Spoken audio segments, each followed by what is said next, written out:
imagine কৰক এখন ঘৰ আছে কিন্তু সেই ঘৰখনত ছাদ নাই কি হ'ব বাহিৰৰ পৰা ধুলি বালি বতাহ পানী সব সোমাই আহিব আৰু সেই ঘৰত বাস কৰা মানুহবোৰৰ ক্ষতি কৰিব আপোনালোকৰ ছালত যদি কেতিয়াবা অকস্মাত খজুতি অনুভৱ হৈছে ৰঙচুৱা পৰিছে দানা দানা উঠিছে হ'ব পাৰে এটো এটপিক এক্সিমা স্পেশালি এই ঠাণ্ডা দিনত এটপিক এক্সিমা হলে কি হয় আমাৰ ছালটো ঠিক এনেদৰে ছাদ নথকা ঘৰৰ নিচিনা হৈ যায়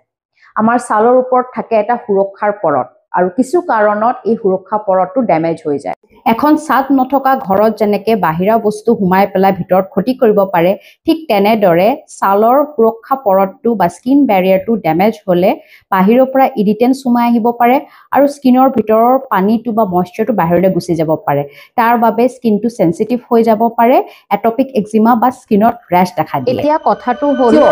কিয় ড্যামেজ হৈ যায় আৰু আপোনালোকে কি কৰিব পাৰে এই সুৰক্ষা পৰতটো ঘূৰাই আনিবলৈ মই আপোনালোকৰ লগত শেয়াৰ কৰিম আজি 5টা টিপস যেটো আপোনালোকে ফলো কৰিলে আপোনালোকে এই বেৰিয়াৰটো ৰিপেয়াৰ কৰিব পাৰে এই পৰতটো ঘূৰাই আনিব পাৰে মোৰ নাম ডক্টৰ মানালি এমডি ডাৰ্মাটোলজিষ্ট আপোনাৰ ডিজিটেল স্কিন ডক্টৰ তেন্তে পলম নকৰি ভিডিঅ'টোলৈ আগবাঢ়ো আমাৰ স্কিনখন হৈছে বডিৰ ফাৰ্ষ্ট লাইন অফ ডিফেন্স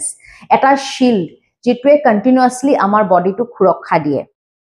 আমাৰ স্কিনৰ ওপৰত থাকে এটা সুৰক্ষাৰ পৰত আৰু এই পৰতটো কিহেৰে বনি থাকে আপোনালোকে জানা খুব উচিত তেতিয়াহে কোনো কাৰণে যদি এই পৰতটো ড্যামেজ হয় আপোনালোকৰ বাবে ৰিপেয়াৰ কৰিবলৈ সহজ হ'ব স্কিন বেৰিয়াৰ কিহেৰে গঠিত ভাল ফেট মেইনলি সেৰামাইড এই সেৰামাইডটোৱে সিমেন্টৰ নিচিনাকে কাম কৰে আমাৰ স্কিনৰ কুকবিলাক ধৰি ৰাখে এটো হিটো লগত লগ লগাই ৰাখে আমাৰ ছালৰ কুক কেটা ধৰি লওক ইটাৰ নিচিনা ঘৰ এখনৰ ফাউন্ডেশন ষ্ট্ৰং হ'বলে এটা ষ্ট্ৰং ফাউন্ডেশন দৰকাৰ আৰু এই ছালৰ কুকবোৰ যেটো এটা ইটাৰ দৰে হয় এই ইটা কেটা টাইটলি বাইন্ড কৰি ৰাখে এই সেৰামাইডটোৱে যেটো এটা সিমেন্টৰ দৰে কাম কৰে আৰু এই সেৰামাইডৰ মাত্ৰাটো কমি গলে ব্ৰিক কেটা লুজ হৈ যাব ইটা কেটা লুজ হৈ যাব ফাউন্ডেশনটো উইক হৈ যাব স্কিনটো ড্যামেজ হৈ যাব লগত কিছুমান ভাল cholesterol fatty acid like linoleic acid stearic acid এবোৰ থাকে যেটোৱে আমাৰ স্কিনটো ময়শ্চাৰাইজ আৰু অয়েলটো ব্যালেন্স কৰি ৰাখে দ্বিতীয় থাকে এটা natural moisturising factor which consists of some protein compound amino acid urea lactic acid আৰু কিছুমান পেপটাইডছ ভিট মিনাৰেলছ এবোৰে বনা থাকে আমাৰ এই প্ৰটেক্টিভ লেয়াৰটো তাৰ লগত থাকে কিছুমান মাইক্ৰোবায়োম আপোনালোকে গম পায়নে যে আমাৰ স্কিনত কিছুমান ব্যাকটেৰিয়া আৰু ফাংগাসও থাকে যেটো ন্যাচাৰালি প্ৰেজেন্ট থাকে যেটো ভাল হয় আৰু এই ভাল ব্যাকটেৰিয়া আৰু ভাল ফাংগাসৰ সন্তুলনটো বজাই ৰাখিব পাৰিলেহে আমাৰ স্কিনটো প্ৰটেক্টেড হৈ থাকিব লগত থাকে কিছুমান ইমিউন সিস্টেমৰ সেলস যেটোৱে সিকিউৰিটি গাৰ্ডৰ নিচিনাকে কাম কৰে বাহিৰৰ পৰা যদি কিছুমান ইৰিটেন্ট হুমাই আহে তেতিয়া হলে এই সিকিউৰিটি গাৰ্ডটোৱে প্ৰটেক্ট কৰে আমাৰ স্কিনটো এইবোৰ গুটে বেৰিয়াৰ্স আমি জানিব লাগে তেতিয়াহে আমি ৰিপেয়াৰ কৰিব পাৰিম কিন্তু কিছু কাৰণত এই বেৰিয়াৰটো ড্যামেজ হৈ যায় কি ভুল আপোনালোকে হয়তো কৰি আছে যেটোৰ বাবে এই বেৰিয়াৰটো ড্যামেজ হ'ব পাৰে আৰু স্পেশালি উইন্টাৰত আপোনালোকে মন কৰিব লাগে কাৰণ এই এনেকুৱা এটপিক এক্সিমা বা এনেকুৱা স্কিনৰ কন্ডিশন এই ঠাণ্ডা দিনত বহুত বেছি বাঢ়ি যায়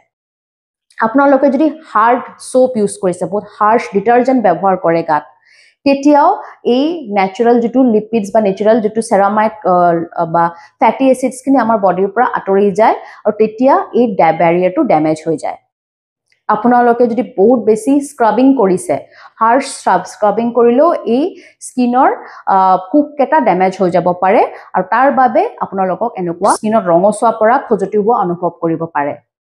যদি বেছি গৰম পানীত গা ধুৱে তেতিয়াও ড্যামেজ হ'ব পাৰে আপোনালোকে যদি গোন্ধ থাকা ফ্ৰেগ্ৰেন্স থাকা কসমেটিক্স ব্যৱহাৰ কৰিছে তেতিয়াও হ'ব পাৰে ওভাৰ ক্লিনজিং যদি কৰিছে আপোনালোকে কিছুমানৰ হ্যাবিট আছে এন্টিসেপ্টিক সাবুন ইউজ কৰা ওভাৰ স্যানিটাইজ কৰা তেতিয়া কি হয় এনেকুৱা এন্টিসেপ্টিক সাবুন যদি আপোনালোকে ডেইলি ব্যৱহাৰ কৰি থাকে তেতিয়া এই যে স্কিনত গুড ব্যাকটেৰিয়াটো থাকে বুলি কলো এটো মাৰি পেলাব আৰু তেতিয়া বেয়া ব্যাকটেৰিয়া বেছিকে গ্ৰো কৰা ষ্টাৰ্ট কৰিব এই সন্তুলনটো বেয়া হৈ যাব আৰু স্কিনৰ বেৰিয়াৰটো ড্যামেজ হৈ যাব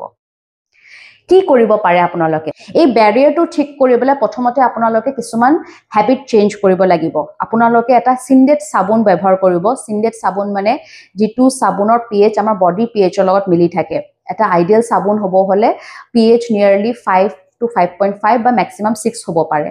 এই চাবোনটো আপোনালোকে ব্যৱহাৰ কৰিব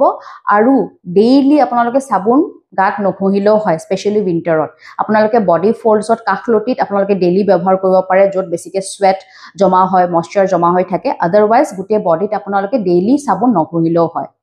দ্বিতীয় আপোনালোকে গা ধোৱাৰ আধা ঘণ্টা ভিতৰতে এটা ভাল মইশ্চাৰাইজাৰ লগাব য'ত থাকে চেৰামাইড কাৰণ চেৰামাইডে মই অলৰেডি কৈছোঁ আপোনালোকক যে চেৰামাইডটো এটা ইম্পৰ্টেণ্ট কম্পনেণ্ট হয় আমাৰ স্কিনৰ সুৰক্ষাৰ পৰতটো মোৰ দেন 50% ফেট এই চেৰামাইডটোৱে হয় আৰু এই চেৰামাইডটো যেতিয়া কমি যায় এই সুৰক্ষা পৰতটো ডেমেজ হৈ যায় সেইকাৰণে আপোনালোকে এনেকুৱা মইশ্চাৰাইজাৰ ইউজ কৰিব য'ত এবাণ্ডেণ্ট এমাউণ্ট অফ চেৰামাইড থাকে যাৰ বহুত বেছি উইক ড্ৰাই স্কিন হয় তেওঁলোকে নেচাৰেল মইশ্চাৰাইজিং ফেক্টৰ থকা ইউৰিয়া বা ল্যাকটিক এসিড বা কিছুমান পেপটাইড বেস মইশ্চাৰাইজাৰ পোৱা যায় বা এই সোডিয়াম পিসিএ থকা মইশ্চাৰাইজাৰ পোৱা যায় যেটো আপোনালোকে ব্যৱহাৰ কৰিব পাৰে আপোনালোকৰ যে ৰেকমেন্ডেশন দৰকাৰ প্লিজ কমেন্ট কৰিব I will be happy to comment below আৰু আপোনালোকে আজিকালি এটা নতুন মইশ্চাৰাইজাৰ ওলাইছে য'ত প্ৰিবায়োটিক থাকে